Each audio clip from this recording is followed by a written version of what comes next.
Silakan duduk saudara. Hari ini Abuna akan berbagi firman Tuhan mengenai seorang tokoh Yahudi yang sangat taat, namanya Mordekai. Mari kita buka Alkitab kita di dalam kitab Ester pasal yang kedua ayat yang kelima sampai ayat yang ketujuh.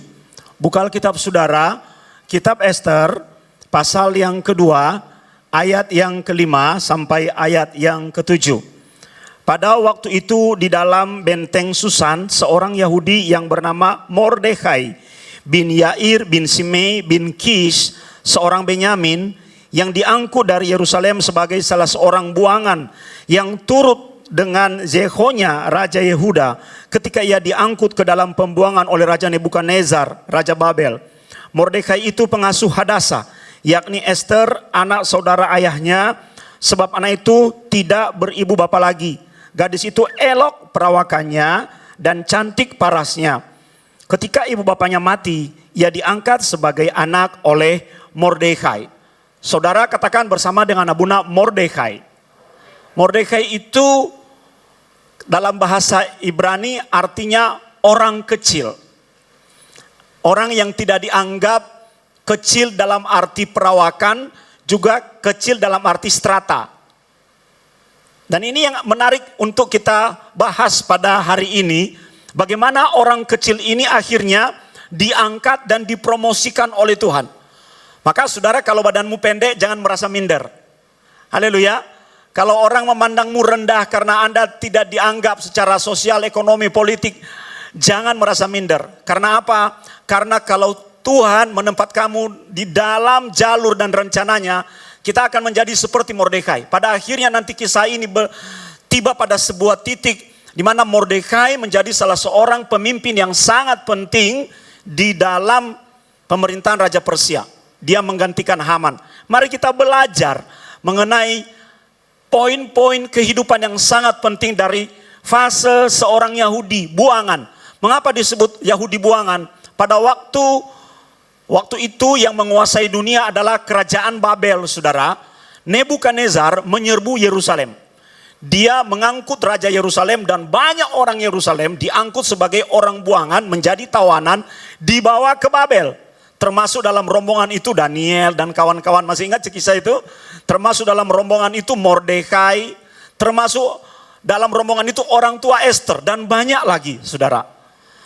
Jadi episode dalam kisah Mordekai ini adalah episode saat mereka akhirnya berada di Babilonia di bawah kekuasaan Nebukadnezar di masa itu.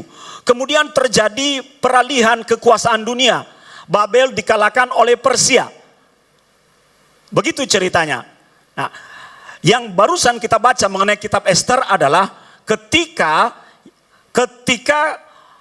sisa-sisa kerajaan Babel itu dipimpin oleh Raja Persia. Nah, di dalam pasal 1, di situ Raja Persianya namanya Ahasiweros. Babel ditaklukkan, Mordekai dan teman-temannya berada di dalam pemerintahan Raja Persia yang menggantikan kekuasaan Babel. Ceritanya berlangsung di dalam sebuah puri, sebuah istana namanya Puri Susan. Yang menarik dari Mordekai ini adalah dia keturunan langsung dari Raja Saul, saudara. Kan Raja Saul itu kan dari keturunan Benyamin, orang Benyamin. Makanya di situ jelas sekali disebut namanya, ada Mordekai bin Yair bin Simei bin siapa? Bin Kish. Siapa Kish? Kita semua tahu itu adalah orang tua dari siapa? Raja Saul. Jadi dia memiliki darah bangsawan di dalam dirinya. Dia ikut diangkut ke Babel. Bagian yang pertama yang kita pelajari dari Mordekai, saudara, adalah dia memiliki status orang buangan. Katakan bersama dengan Abuna, orang buangan. Tapi saya mau beritahu kepada saudara, walaupun status Mordekai adalah seorang buangan, dia tidak memiliki mentalitas orang buangan. Ini yang menjadi persoalan orang Kristen hari ini. Ketika dia berada di dalam status sosial tertentu, maka tanpa dia sadari, pola pikir, nilai-nilai, jiwanya, hatinya, perilakunya melekat pada status sosial itu. Terutama status sosial yang seperti dijelaskan oleh Mordekai, orang buangan. Saya selalu menjelaskan bahwa yang namanya orang kaya itu bukan soal punya banyak duit, tapi soal mentalitas. Amin. Walaupun secara keturunan DNA Anda orang pintar, tapi kalau mentalitasmu menggampangkan segala sesuatu, Anda berada dalam kategori sebagai orang bodoh. Makanya yang penting dalam hidup ini adalah mentalitas. Belajar dari Mordekai. Dia orang buangan, tawanan. Tapi dia tidak menjalani kehidupan dengan mentalitas orang Yahudi buangan. Ini yang penting buat kita sebenarnya, saudara. Dia tidak menyalahkan nasibnya. Kenapa ya aku ikut sebagai orang buangan? Kenapa ya aku ikut sebagai orang tawanan? Seringkali kita seperti itu. Menyalahkan nasib, menyalahkan diri sendiri, menyalahkan orang lain, menyalahkan situasi. Bahkan ada orang-orang tertentu menyalahkan Tuhan. Kenapa Tuhan izinkan ini terjadi? Coba saya masih di Yehuda, aku sudah bercocok tanam, aku sudah jadi pengusaha, aku jadi peternak, bahkan mungkin dia bermimpi aku sudah menjadi seorang pengusaha. Persoalan kita dengan mentalitas seperti orang buangan adalah kita lebih banyak berurusan dengan status kita daripada menentukan nasib kita. Saya beritahu kepada saudara bahwa nasibmu itu di tanganmu. Sering kan Anda mendengar bahwa nasib itu di tangan Tuhan, betul kan? Memang Tuhan menggariskan kehidupan setiap orang. Lah kalau Tuhan menggariskan levelmu di sini, tapi Anda masih di sini, jangan salahkan Tuhan. Anda harus melakukan sesuatu supaya berada di dalam jalurnya Tuhan. Itu maksud saya. Amin, saudara. Tuhan berkata kamu akan ditetapkan menjadi seorang raja. Tapi Anda tidak melakukan sesuatu, Anda tidak bakalan menjadi raja. Tuhan berkata engkau akan pergi ke bangsa-bangsa. Tapi Anda tidak melakukan sesuatu untuk berlatih bahasa Inggris. Tidak melakukan sesuatu untuk misalnya pergi ke luar negeri, membuat paspor. Apa yang ditetapkan Tuhan itu tidak akan pernah terjadi di dalam hidup saudara. Oleh sebab itu mari kita belajar. Mari kita bangun mentalitas yang baik. Mentalitas itu berkaitan dengan karakter kita, inner values-nya kita, nilai-nilai yang ada di dalam diri kita. Meratapi nasib tidak akan membuat kita mengalami perubahan nasib. Haleluya. Meratapi keadaan tidak akan membuat kita merubah keadaan. Di dalam history WA saya pagi ini saya tulis moving forward. Kita harus berani maju ke depan. Kita harus berani meninggalkan apa yang terjadi di belakang. Oke, sekarang saya statusnya orang buangan. Tapi saya akan membuktikan diri saya, walaupun statusnya orang buangan secara politis, tapi saya orang yang berhasil. Haleluya. Tinggalkan status sebagai orang buangan, itu tidak penting. Karena di mata Tuhan, semua orang sama. Amin. Orang mungkin melecehkan saudara, orang mungkin membullying saudara. Tapi ingat prinsip ini, ketika engkau memposisikan dirimu di dalam rencana Tuhan dan kedaulatan Tuhan, itu segampang membalik telapak tangan kok saudara. Kalau Tuhan bisa membuat kita baik menjadi buruk, Tuhan terlebih bisa membuat kita dari buruk menjadi baik. Karena Tuhan itu berdaulat atas segala sesuatu. Dan kita belajar melihat bahwa Mordekai adalah seorang Yahudi yang taat. Dia kuat di dalam agamanya. Maka dia sangat percaya bahwa Tuhan tidak akan pernah mempermalukan hidupnya. Dia sangat percaya bahwa nasibnya tidak akan berakhir sebagai orang buangan. Coba katakan sekali lagi bersama Abu Nak, mentalitas orang buangan. Kita harus singkirkan itu di dalam kehidupan kita, saudara. Kita harus singkirkan itu. Kadang-kadang yang membuat kita miskin itu diri kita sendiri kok. Cara kita berpikir. Kadang-kadang yang membuat kita merasa rendah diri adalah apa yang ada di dalam diri kita. Inner values-nya kita. Kadang-kadang yang membuat kita tidak berdaya, tidak mampu moving forward. Tidak bisa maju, selalu berorientasi ke masa lalu. Karena nilai-nilai yang ada di dalam diri kita. Belajar dari Mordekai. Dia lebih percaya kedaulatan Tuhan daripada statusnya sebagai orang buangan. Mulai hari ini, saudara yang ada di sini dan saudara yang ada di rumah, jangan pernah mengembangkan dan membangun mentalitasmu dengan prinsip-prinsip mentalitas orang buangan. Memang faktanya demikian kok. Mordekai orang buangan enggak? Betul. Betul saudara. Seberapa sering kita menyaksikan keberhasilan-keberhasilan di universitas, bagaimana anak seorang tukang beca, lulus S1, lulus S2, diantar bapaknya naik beca. Wah itu sangat menginspirasi Abuna loh saudara. Kita bisa melakukan sesuatu untuk merubah nasib kita. Terlebih kalau kita bekerja sama dengan Tuhan. Haleluya. Amin. Saya pernah berjumpa dengan seorang pendeta, merindukan untuk pergi ke Tanah Suci, ke Israel. Saya berkata, doakan saja. Dan tiba gilirannya saya menghubungi dia, ayo berangkat, bawa badan saja, minta paspor. Oh maaf Abuna, saya nggak punya paspor. Ya sudah. Itulah yang saya maksudkan, ada bagian yang perlu kita kerjakan. Kalau Anda bermimpi sesuatu, maka persiapkan dirimu untuk mengejar impian itu. Itu tidak datang seperti durian runtuh dari langit. Anda bermimpi jadi pengusaha, tapi mentalitasmu adalah orang yang enak-enakan, santai-santai di rumah, turu-turu. Jangan harap. Jangan harap.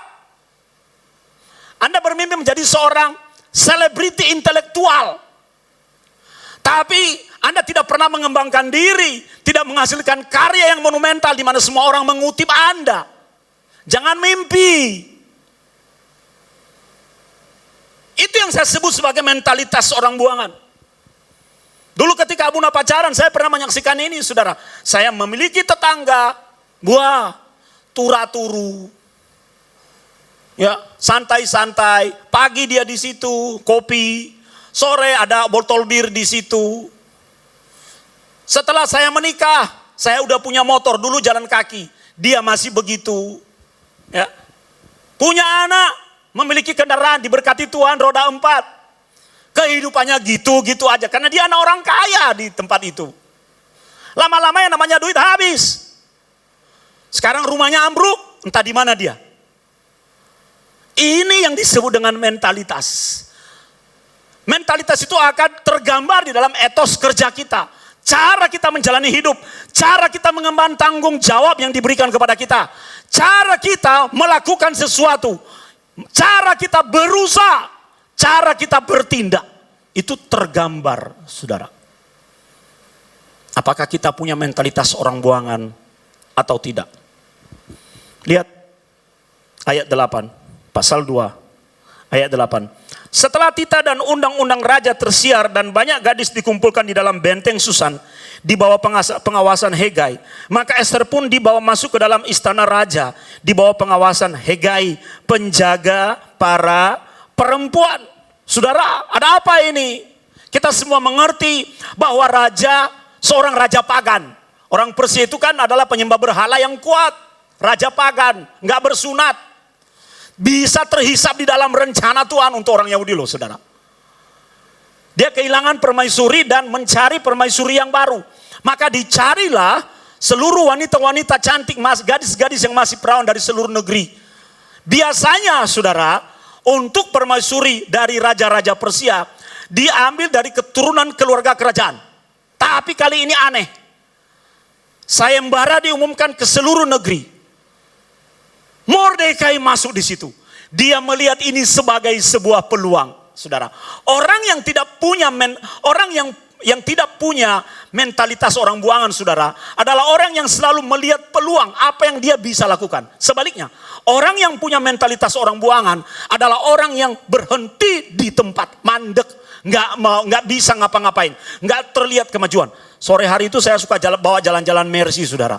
Jadi kalau terlalu singkat rutenya, sekarang dia pintar. Dia mandek di tengah jalan, nggak mau balik ke rumah. Harus diajak putar lagi, lebih luas lagi. Setelah itu dia baru mau pulang. Nah itu saudara, mandek. Tidak ada kemajuan.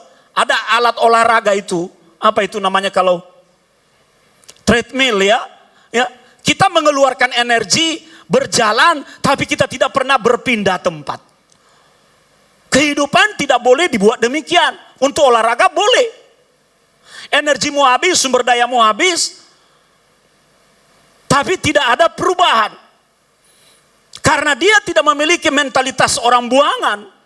Mordekai melihat peluang. Itu sebabnya dia memperingatkan Ester, jangan pernah memberitahu kebangsaanmu dan asal usulmu dari mana. Karena Mordekai tahu bahwa untuk masuk dalam lingkup kerajaan di benteng Susan, ada hukum Persia yang mengatur bahwa wanita-wanita yang berada di dalam harem raja, yang menjadi selirnya, bahkan yang menjadi permaisurinya, harus berasal dari keturunan 7. Ada di dalam prasasti itu menceritakan tentang kerajaan Persia, ada 7 keluarga bangsawan. Jadi harus dipilih dari salah satu dari ke-7 keluarga bangsawan itu. Itu sebabnya Mordekai mewanti-wanti Ester, jangan beritahu asal usulmu dari mana. Poin kita Bapak Ibu adalah peluang. Katakan bersama dengan Abuna, peluang. Nah, bisnis itu hanya maju. Karena sekarang kan semua bisnis itu mirip-mirip. Kita melakukan ini orang mengikutinya. Kita melakukan ini orang mengikutinya. Tapi kalau kita orang yang bisa memanfaatkan peluang, kita menjadi berbeda dari orang lain. Bahkan, tanya Pak Jimmy itu, kita perlu memiliki namanya prinsip-prinsip entrepreneurship. Orang-orang yang bergerak dalam prinsip entrepreneurship, dia tidak hanya melihat peluang, tapi dia menciptakan peluang. Bagaimana caranya ini menjadi sebuah peluang bisnis yang baik?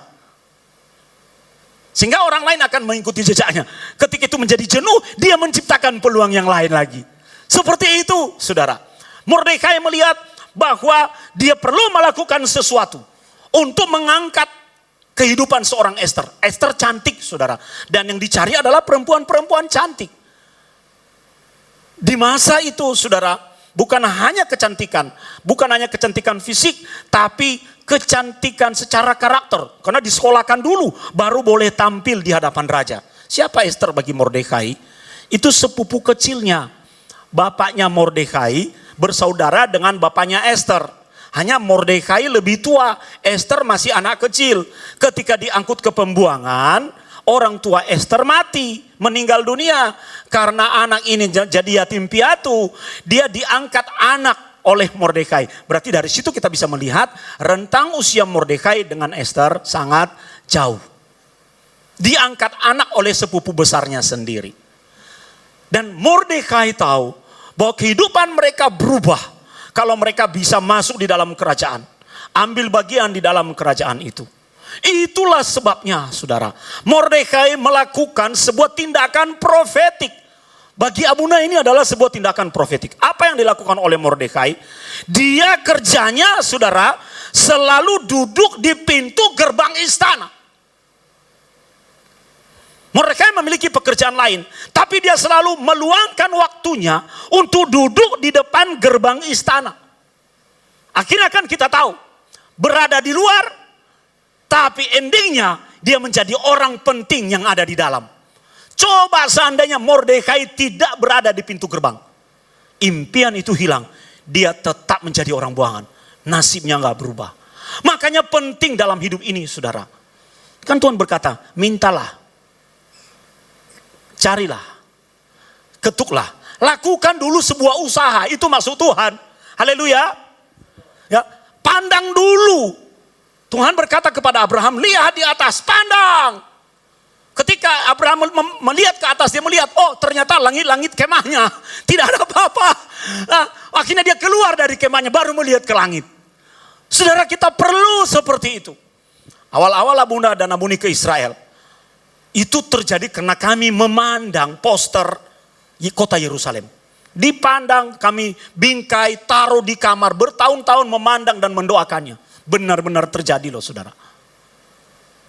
Mordekai duduk di depan gerbang istana. Entah berapa lama dia melakukan itu. Dia meluangkan waktu ke situ. Tapi akhirnya kita melihat dia menjadi orang penting di dalam istana, di mana dia duduk dulu di luarnya dan tidak memiliki kekuasaan apa-apa. Betapa pentingnya hal yang seperti ini. Ingat kehidupan Abuna. Ketika Abuna dulu pembawa tas seorang pengkhotbah, saya melihat dia di mimbar. Saya berkata, suatu saat nanti aku pun akan bisa berdiri seperti dia. Saya percaya Mordekai mungkin memiliki pikiran-pikiran tertentu. Mungkin dia berkata, ini Alkitab tidak katakan seperti itu, saudara. Suatu saat nanti aku akan masuk dalam istana itu. Suatu saat nanti keponakanku ini, bukan keponakan, sepupuku ini akan berada dan menjadi permaisuri. Mungkin dia memiliki impian-impian, tapi dia berada di depan terlebih dahulu. Kenapa? Berada di gerbang istana. Karena gerbang istana adalah pusat informasi. Dia bisa bergaul dengan para penjaga. Dia bisa mendengar segala intrik yang ada di dalam istana. Itu berguna bagi Mordekai untuk merancang strategi. Jangan pikir Mordekai ini orang bodoh. Ketika dia mendengar bahwa ada perlombaan, kontes kecantikan untuk mencari permaisuri, dia orang yang pertama tahu. Kenapa? Karena dia berada di mana? Di mana? Di gerbang istana. Dia dengar informasinya. Hari-hari ini saudara, yang disebut orang kaya bukan orang yang punya banyak duit. Tapi orang yang memperoleh dan menguasai informasi. Itu disebut orang hebat. Itu disebut orang kaya. Karena melalui informasi dia bisa mengolahnya untuk mendapatkan dan memperoleh peluang atau menciptakan peluang-peluang yang menguntungkan baginya. Segala apa yang terjadi di dalam istana itu kan dibicarakan para penjaga. Kepo. Mordekai mau pasang telinga. Seperti kita kan. Bibi. Mosok toh. The spirit of kepo itu kadang-kadang ada positifnya juga ya saudara. Tapi ada hal yang luar biasa. Ketika akhirnya Mordekai duduk di sana, tanpa sadar dia mendengar bisik-bisik. Bisik-bisik apa? Bisik-bisik rencana pembunuhan raja. Rupanya ada orang yang tidak senang kepada raja. Mereka mau merancang pembunuhan Raja Ahasveros. Dan Mordekai tahu itu. Sebelum saya lanjutkan. Ketika Mordekai meminta Esther untuk mengikuti kontes kecantikan. Kita mengerti endingnya. Akhirnya Esther terpilih. Betul ya? Kalau tidak salah di dalam firman online ada 3 keunggulan Esther. 2 keunggulan dimiliki oleh gadis-gadis yang lain, tapi yang satu ini tidak dimiliki oleh gadis-gadis yang lain. Keunggulan yang pertama dan yang kedua kecantikan secara fisik dan kecantikan secara karakter. Karena mereka disekolahkan berada dalam kurikulum yang sama. Tapi ada yang tidak dimiliki oleh seluruh gadis yang lain sehingga raja jatuh cinta kepadanya. Yaitu dia memiliki kecantikan ilahi, divine beauty. Ada yang bercahaya di wajahnya. Dan status Esther di masa itu adalah sebagai seorang ratu. Mordekai tetap duduk walaupun rencananya untuk menjadikan Esther ratu berhasil. Dia tetap duduk di depan pintu gerbang istana. Mengumpulkan informasi demi melindungi sepupunya yang ada di dalam. Yang namanya dekat dengan kekuasaan itu banyak intriknya saudara. Banyak intriknya, semua orang ingin berada di posisi terdekat dengan pemilik kekuasaan. Itu yang terjadi di benteng Susan. Nah tanpa sadar, baru kita kembali lagi, Mordekai mendengar rencana pembunuhan. Dia tahu ini sesuatu yang berbahaya. Maka dia meneruskan informasi itu kepada Esther. Esther meneruskan informasi itu kepada raja. Dilakukan penyelidikan. Apa kata Alkitab saudara? Lihat pasal 2 ayat 22. Tetapi perkara itu dapat diketahui oleh Mordekai, lalu diberitahukannya lah kepada Esther sang ratu, dan Esther mempersembahkannya kepada raja atas nama Mordekai. Artinya Esther tidak mengaku itu informasi dari dirinya. Saya mendapat ini dari Mordekai. Perkara itu diperiksa dan ternyata benar. Maka kedua orang itu disulahkan pada tiang dan peristiwa itu dituliskan dalam kitab sejarah di hadapan raja. Lihat ada karakter penting yang terlihat di sini, saudara. Kadang-kadang dalam persaingan kita ingin supaya nama kita yang menonjol dan orang lain tidak terlihat. Walaupun sesungguhnya orang lain yang lebih berjasa. Itu terlihat dari cara Esther melaporkan ini. Dia melaporkannya kepada raja, tapi dia tidak mengklaim itu sebagai informasi yang diperolehnya sendiri. Dia berkata, saya melaporkan ini atas nama seorang Yahudi, Mordekai, yang duduk di pintu gerbang istana. Ini penting. Kalau memang itu karyamu, akuilah sebagai karyamu. Kalau memang itu karya orang lain, akuilah sebagai karya orang lain. Abuna di lingkup akademik itu mengenal apa yang disebut dengan citation. Ketika kita mengutip pendapat seseorang dan kita berkata, wah pendapat ini bagus, cocok dengan ide dan gagasan saya. Jangan ambil gagasan itu dan akui sebagai milikmu. Ambil gagasan itu dan berikan catatan bahwa Anda merujuk dari bahwa gagasan itu bukan milikmu tapi milik orang lain. Berikan rujukannya, siapa yang mengatakan itu. Itu loh. Itu yang dilakukan oleh Esther. Ini prinsip penting. Tuhan, kalau boleh kita bisa mengakui itu di hadapan orang lain. Orang lain melihat kita bahwa kita pahlawannya. Walaupun sesungguhnya ada pahlawan tak dikenal. Tapi Tuhan tahu loh. Dia bisa membalik keadaan. Atas prestasinya membongkar kejahatan itu, Mordekai, Anda tahu Mordekai dapat apa? Tidak dapat apapun. Tidak dapat apapun. Dia berhasil dan berjasa membongkar konspirasi kejahatan besar loh saudara. Apa yang dikatakan oleh Alkitab dalam ayat 23, maka kemudian orang itu disulahkan pada tiang dan peristiwa itu dituliskan di dalam kitab sejarah di hadapan raja. Hanya ditulis dalam kitab sejarah. Mordekai tidak mendapat upah, tidak mendapat duit, tidak mendapat piagam penghargaan, tidak mendapat lencana kesetiaan, tidak mendapat upacara penghormatan. Tidak, saudara.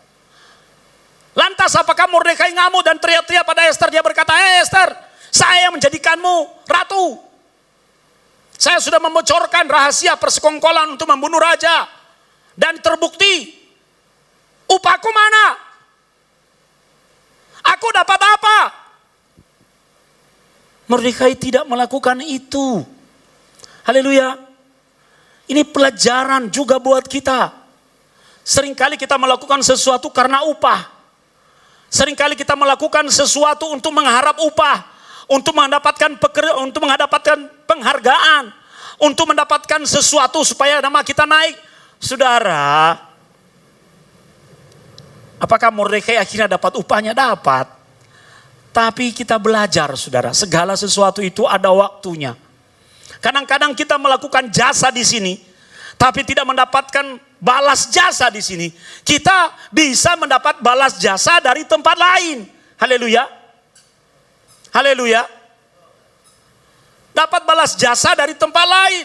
Abuna ini menyekolahkan beberapa orang, saudara. Tapi akhirnya saya melihat Tuhan mengirim orang-orang untuk menyekolahkan Abuna. Nggak tahu ini kabar gembira atau kabar buruk buat saudara. Nanti September lagi saya kuliah lagi. Ambil doktor yang ketiga di UKSW. Kenapa saya terdorong? Ada orang, Pak Sony, kalau mau sekolah, saya dan suami siap membiayai Bapak. Iya, itu peluang. Ambil dulu peluang itu. Saya bilang, saya ini ngapain? Kok sekolah lagi ya? Ya toh? Ambil dulu peluang itu. Saya daftar, saya ingin cepat-cepat.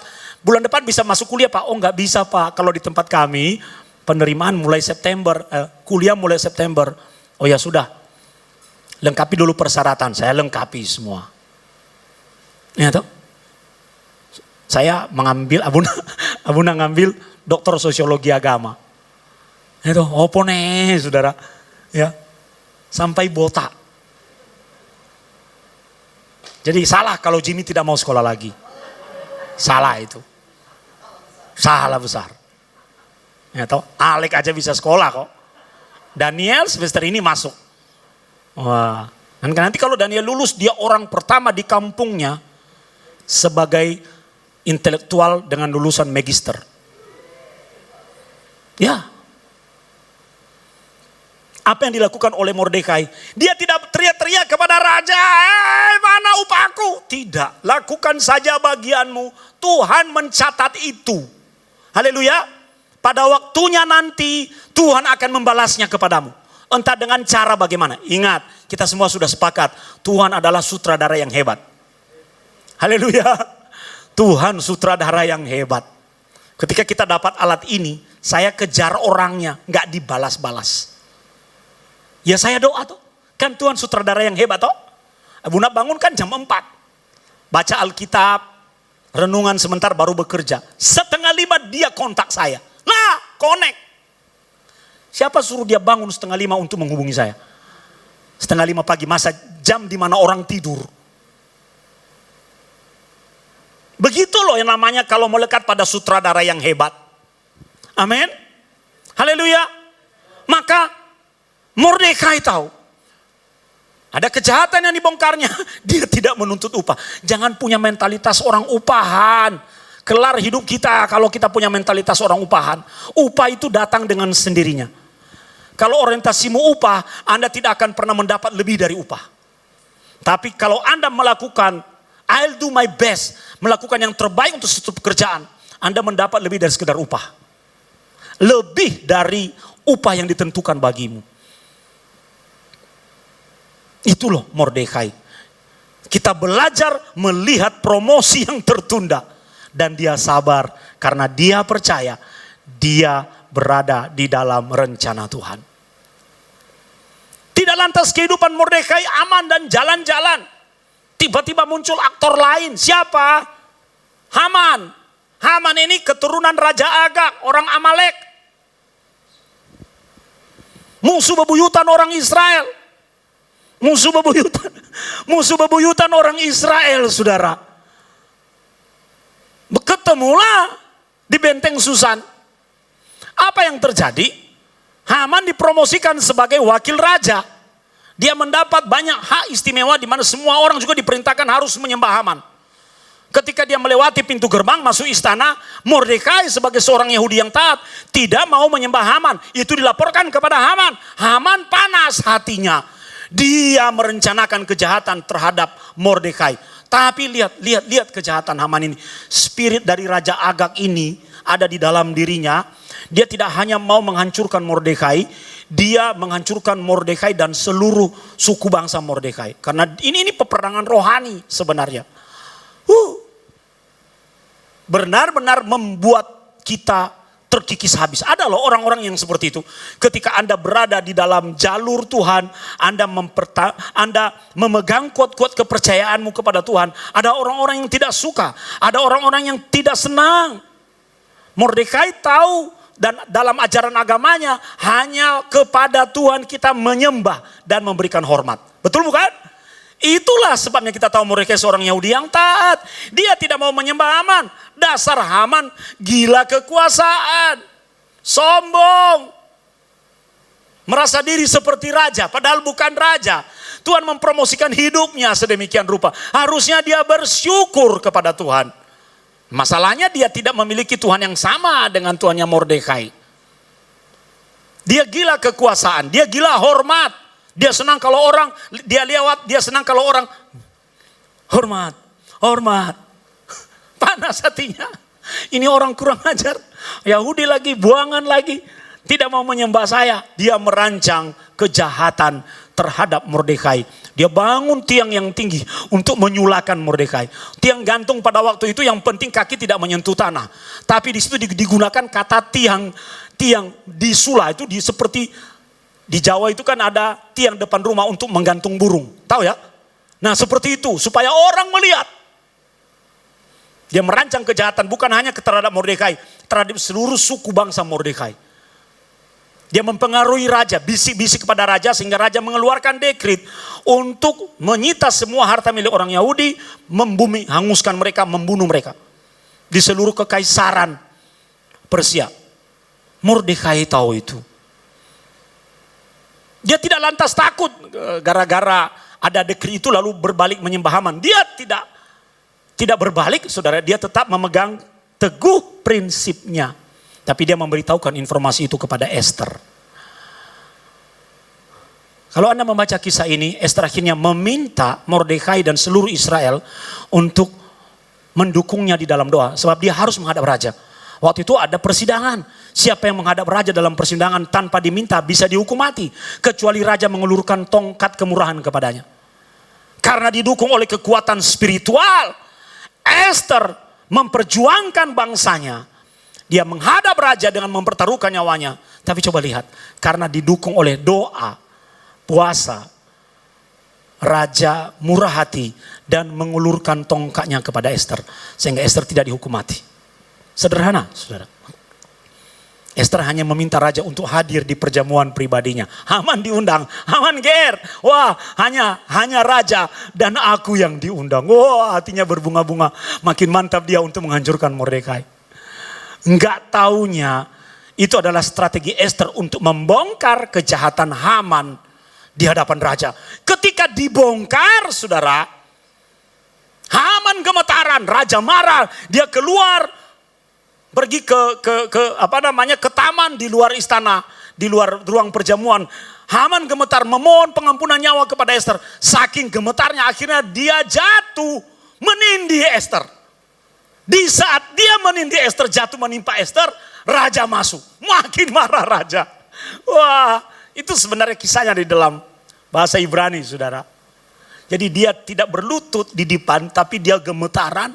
Saking gemetaran dan ketakutan terhadap nyawanya, akhirnya dia jatuh menimpa Ester di saat yang sama.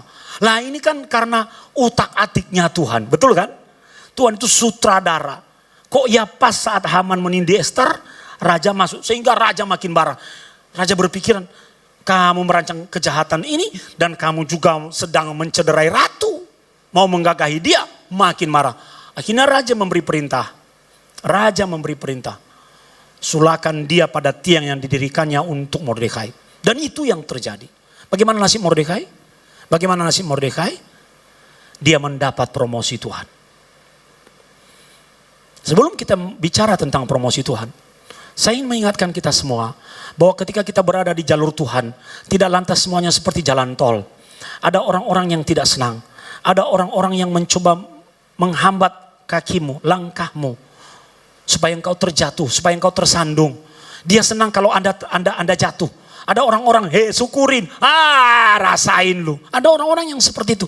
Bukannya mau melekat kepada kita supaya dia ikut naik. Dia senang. Ada orang yang senang melihat kita gagal. Ada orang yang tidak senang melihat Tuhan memakai hidup kita. Kok ya diberkati kayak gitu ya. Ada nyinyir.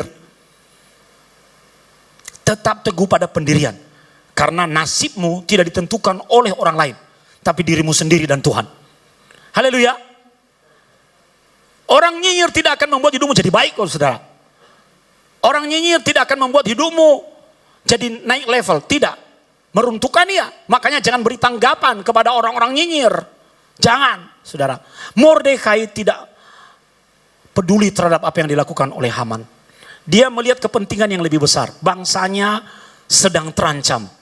Dia bahkan tidak peduli dengan nyawanya. Yang penting baginya adalah bangsanya. Dan dia berjuang. Apa hasil dari semua itu? Coba lihat.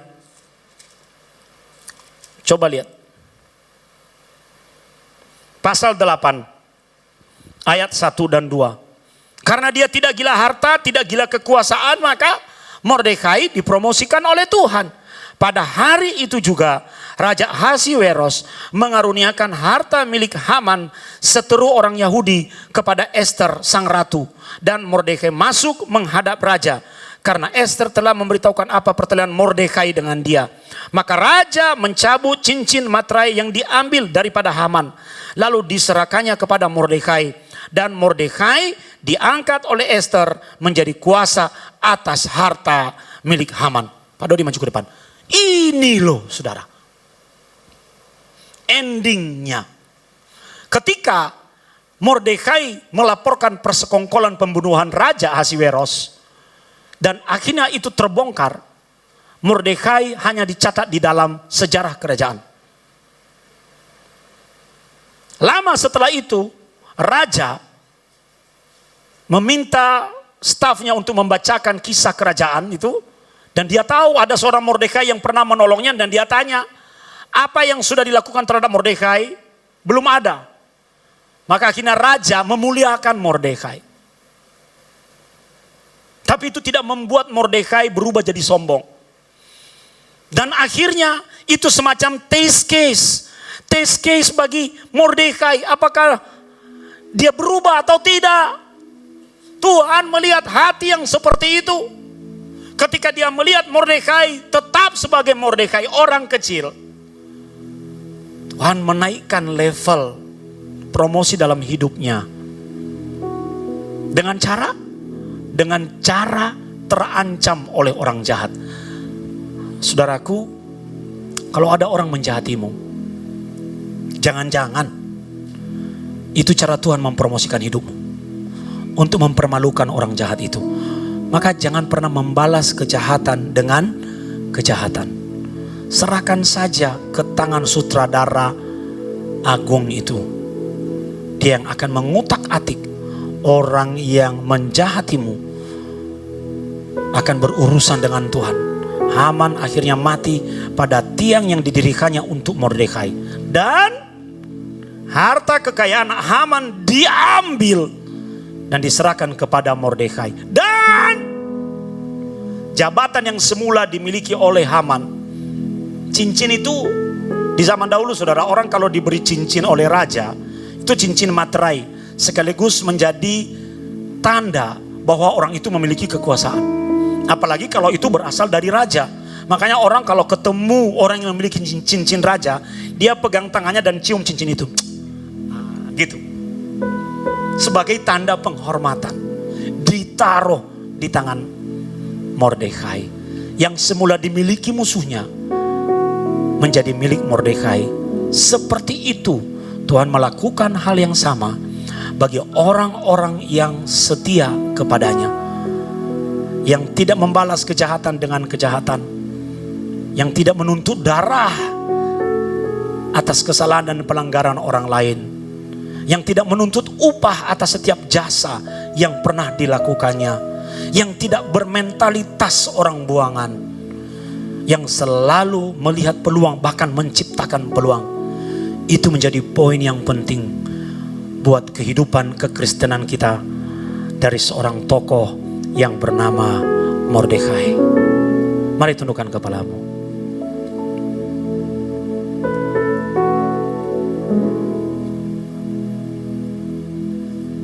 Ambil saat teduh. Minta pada Tuhan. Minta pada Tuhan. Berikan kepadaku nilai-nilai seperti yang dimiliki oleh Mordekai ini ya Tuhan. Ampuni kalau dalam praktik kehidupanku ya, aku banyak melakukan hal-hal yang justru bertentangan dengan apa yang dilakukan oleh Mordekai. Dan sekarang aku mengerti. Aku mengerti. Bahwa justru dengan menjadi seperti Mordekai, aku berada dalam promosi Tuhan. Terima kasih Tuhan. Kau Allah yang besar, ajaib dan mulia. Katakan sama-sama. Kau Yesus yang selalu membuatku terpesona. Segala pujian bagimu ya Tuhan. Hanya Kau yang layak ku agungkan. Mari bangkit berdiri, angkat tangan. Kau Allah yang besar, ajaib dan mulia. Amin. Berseru kepada Allah yang besar, terpesona. Segala pujian bagimu ya Tuhan. Hanya Kau yang layak ku agungkan. Bapak Ibu memiliki Allah yang besar. Allah yang besar. Itu yang mempromosikan hidupmu, yang menjaga hidupmu. Katakan Kau Yesus yang selalu membuatku terpesona. Segala pujian bagimu ya Tuhan. Hanya Kau yang layak ku agungkan. Hanya Kau yang layak. Hanya Kau yang layak ku agungkan. Sekali lagi katakan. Hanya Kau yang layak ku agungkan. Berikan tepuk tangan buat Tuhan. Haleluya. Terima kasih Tuhan. Seperti Mordekai meyakini bahwa dia punya Allah yang besar, demikian kami meyakini setelah belajar dari kehidupannya bahwa Allah besar yang sama yang kami miliki dalam hidup ini. Oleh sebab itu, biarlah kami bisa menerapkan dan mengaplikasikan prinsip-prinsip hidup Mordekai dalam kehidupan kami. Kami percaya kami punya jalur promosi sendiri dari Tuhan. Materaikan firman-Mu Tuhan. Hanya di dalam nama Tuhan Yesus kami berdoa. Mari sama-sama kita katakan, amin.